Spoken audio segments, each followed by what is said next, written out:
მოთხოვნების გრძელ სიაზე მუშაობა კრემლს ჯერ არ დაუსრულებია. კიევი და ვაშინგტონი ისევ მოსკოვის მოლოდინში არიან. რუსეთის პრეზიდენტის ოფისში ამბობენ, რომ დოკუმენტი დღის შუქს მალე იხილავს, თუმცა საჯაროდ მისი შინაარსის განხილვას არ აპირებენ. მიუხედავად ამისა, სააგენტო როიტერსის სამშვიდობო მოლაპარაკებებში ჩართულ 3 ანონიმურ წყაროს ესაუბრა რუსეთიდან. ისინი პირობების ნაწილზე ღიად საუბრობენ. უკრაინის ნეიტრალიტეტისა და რუსეთის სანქციების გაუქმების გარდა, ომის დასრულებისთვის ვლადიმერ პუტინის მთავარი მოთხოვნა იმის წერილობითი დასტურია, რომ ნატო აღმოსავლეთით აღარ გაფართოვდება.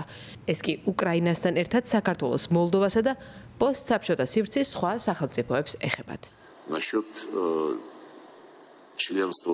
უკრაინის ნეიტრალური, უბლოკო და არაბირთული სტატუსი საზეიმოდ იქნა გახმოვანებული ამ ქვეყნის დამოუკიდებლობის დეკლარაციაში 1991 წელს.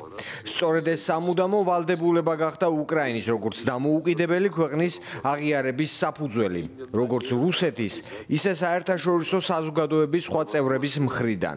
ამ ვალდებულებასთან დაბრუნება, რასაც ნაცისტური რეჟიმი ეწინააღმდეგება, რუსეთის მთავარ მოთხოვნად რჩება, რომელიც უნდა დაკმაყოფილდეს დარეგულირების ნებისმიერ ჩარჩოში.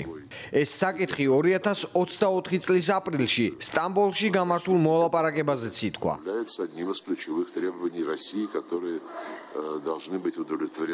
ამ კონფერენციაზე სერგეი ლავროვმა დაადასტურა, რომ უკრაინასთან შემდეგი მოლაპარაკებების თარიღს კრემლიდან მალე გაახმოვანებენ. მოლაპარაკებების ადგილზე კი მხარეები კვლავ დავობენ.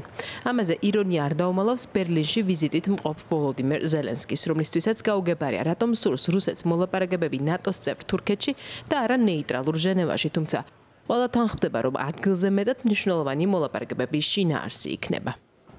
Ми дійсно чекали на те, що вони скажуть адженду з їх боку, що їм потрібно. ჩვენ ველოდით რუსეთს, რათა გაეხმოვანებინათ მათი დღის წესრიგი და ის თუ რა სურთ.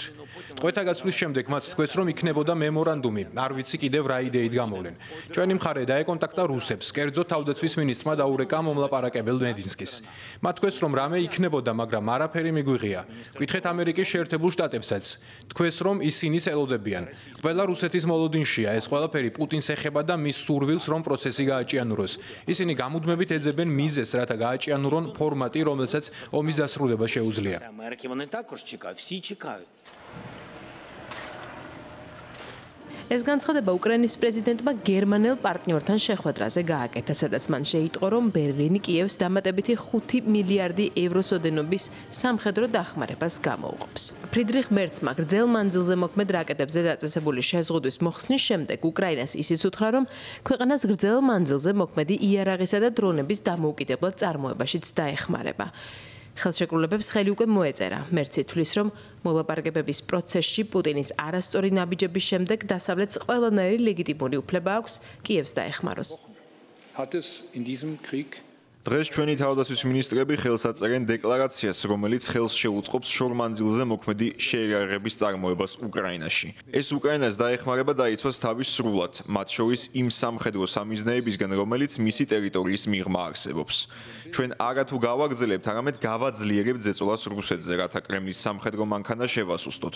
ვიმედოვნებთ, რომ რუსეთი გაიაზრებს მოლაპარაკებათა მაგიდასთან მისვლის, ცეცხლის შეწყვეტისა და მშვიდობის მნიშვნელობას. თუ ამას არ აკეთებენ, ამით მხოლოდ იმას დაამტკიცებენ, რომ სერიოზული განზრახვები არ აქვთ და სულთ გააგრძელონ ომი. გერმანიაში განხილვის თემა იყო ევროკავშირის მე-18 სასანქციო პაკეტი რუსეთის წინააღმდეგ. ის იმ ფონზე, როდესაც ამერიკის სენატში სულ უფრო მეტი კანონმდებელია მომხრე, რუსეთს სანქციები ვაშინგტონმაც დაუწესოს. ამის შესახებ განხილვები მიმდინარეობს თეთრ სახლშიც, სადაც კრემლის მიმართ რიტორიკა შეცვლილია. ამას ამერიკის შეერთებული შტატების პრეზიდენტის ბოლო განცხადებაც მოწმობს. ვლადიმერ პუტინს არ ესმის, რომ მე რომ არა, რუსეთს უკვე ბევრი ცუდი რამ დაემართებოდა. მე ვგულისხმობ ძალიან ცუდი რამ. ის ცეცხლს ეთამაშება. უკრაინის პრეზიდენტმა დღეს გამოთქვა მზაობა ერთდროულად შეხვდეს როგორც აგრესორი ქვეყნის პრეზიდენტს ვლადიმერ პუტინს, ისე მედიატორი ქვეყნის პრეზიდენტს დონალდ ტრამპს. თუმცა მოსკოვში თვლიან, რომ ამგვარი შეხვედრა იმ მოლაპარაკებების შედეგი უნდა გახდეს, რომლებსაც მათი დიპლომატიური დელეგაციები გამართავენ.